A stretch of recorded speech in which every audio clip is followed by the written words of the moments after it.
Hablar de homosexualidad siempre causa controversia o en ocasiones se prefiere callar. A pesar de ser un tema que tiene un impacto en toda la sociedad, dándole preferencia a una minoría e ignorando a la mayoría, en donde se exige un derecho donde no existe, humillando a aquellos que tengan una opinión en contra o diferente, solo por satisfacer sus pasiones o instintos primarios.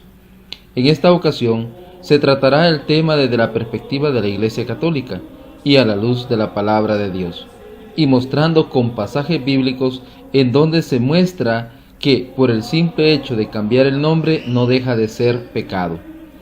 Muchos condenan a la Iglesia Católica por oponerse a estas ideas modernas, sin tomar en cuenta que este fenómeno existe desde hace miles de años. Vemos, por ejemplo, que en los tiempos de Noé la humanidad fue condenada por este pecado, entre otros, a ser destruida. De igual manera, las ciudades de Sodoma y Gomorra fueron destruidas con azufre y fuego por caer en estas aberraciones. En primer lugar, veamos lo que nos dice la Biblia. No se conoce ni una sola palabra de Cristo sobre la homosexualidad, pero en cambio, en las epístolas sí se trata sobre este tema. Veamos algunos pasajes y observemos lo que dice. Primera de Corintios capítulo 6 versículo 9 al 10. ¿No sabéis acaso que los injustos no heredarán el reino de Dios? No os engañéis, ni impuros, ni idólatras, ni adúlteros, ni afeminados, ni homosexuales, ni ladrones, ni ávaros, ni borrachos, ni ultrajadores, ni explotadores heredarán el reino de Dios. Dentro de este pasaje podemos observar que los que practican uno de estos pecados no heredarán el reino de Dios. Muchos de estos protestan debido a que no les interesa o no creen en Dios, por lo tanto, no consideran que han de perder algo. Veamos otro. Primera de Timoteo capítulo 1 versículo del 9 al 10.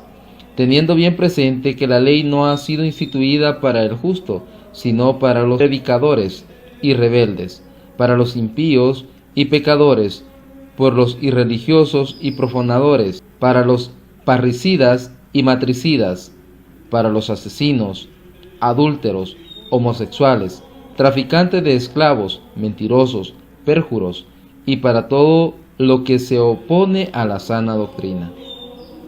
Cada ser humano siempre lucha por tener su propia ley, sin importar lo que los demás opinan y mucho menos respetar los derechos de los demás, siempre y cuando se logre el fin que se busca.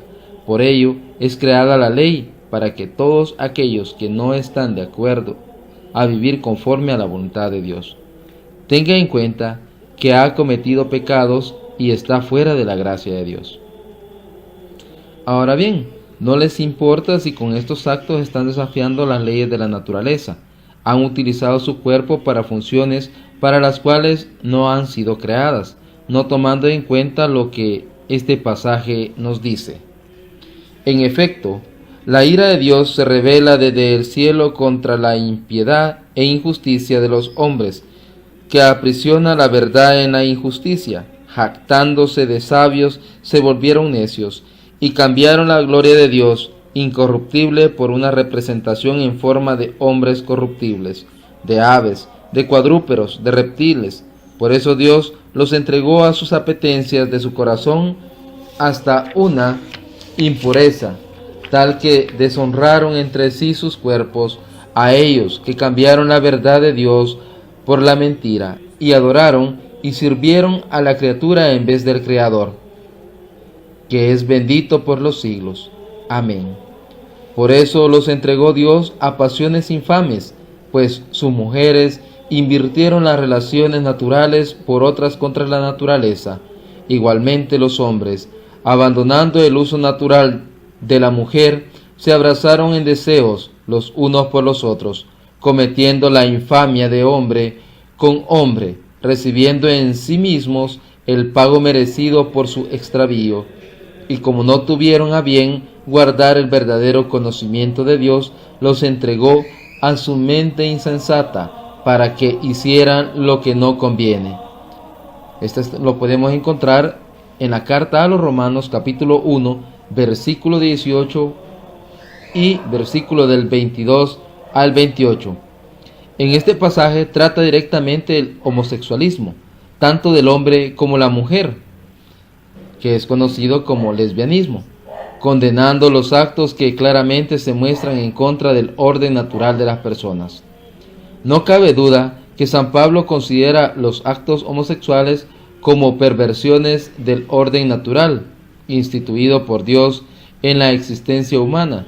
Es de recordar que toda práctica sexual fuera de la institución del matrimonio establecida por Dios es una deformación del plan original de Dios. A pesar de que estos grupos han intentado quitar este pecado de los escritos bíblicos, no lo han podido hacer, y aunque lo llegasen a hacer, la palabra salida de la boca de Dios no puede cambiarse. Por lo tanto, sigue siendo pecado, aunque estos grupos no lo acepten. Como segundo punto, observaremos lo que nos dice la tradición de la Iglesia. Ya desde los primeros siglos, algunos textos de la Iglesia Católica ya trataban sobre el tema de la homosexualidad. Entre ellos encontramos a Filón de Alejandría. Es uno de los primeros en tratar este tema alrededor de 50 años después de Cristo, y lo explica en sus documentos como un pecado contra natura.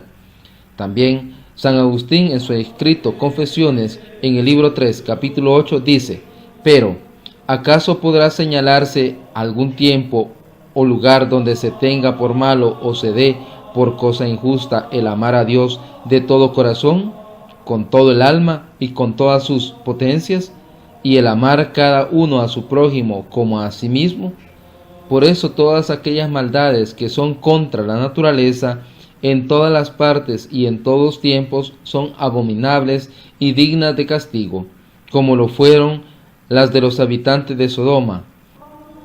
Y, aunque todas las gentes del mundo se conformaran en cometer aquellas maldades, no por eso dejaría de ser reos del mismo delito y pena, atendiendo a la justicia y ley divina, por cuanto Dios no formó a los hombres para que usasen de sí tan torpemente los unos de los otros, y así se deshace y rompe aquella íntima unión y sociedad que debemos tener entre nosotros y Dios. Cuando se marcha con el uso perverso de la concupiscencia carnal aquella misma naturaleza que le tiene y reconoce por su autor. También Santo Tomás de Aquino, en la Suma Teológica 2.2, cuestión 154, artículo 11 y 12, trata el tema de los actos homosexuales en relación contra los pecados, contra la templanza, específicamente la lujuria, y los describe como actos contra la naturaleza. En el tercer punto observaremos la doctrina reciente de la Iglesia. Los documentos más importantes de la Iglesia en los últimos años que relacionan la homosexualidad son: 1.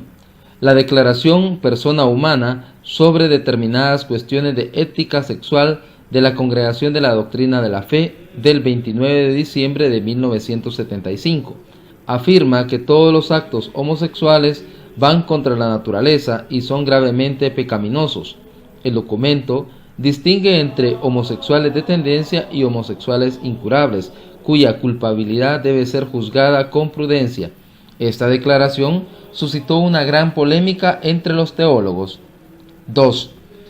Las orientaciones educativas sobre el amor humano de la Congregación para la Educación Católica del 1 de noviembre de 1983 sostiene que si bien las relaciones homosexuales según el orden moral objetivo son actos privados de su regla esencial e indispensable, lo podemos ver en el numeral 101, es necesario distinguir sus causas y sus factores fisiológicos y psicológicos y valorar elementos de orden diverso, numeral 102.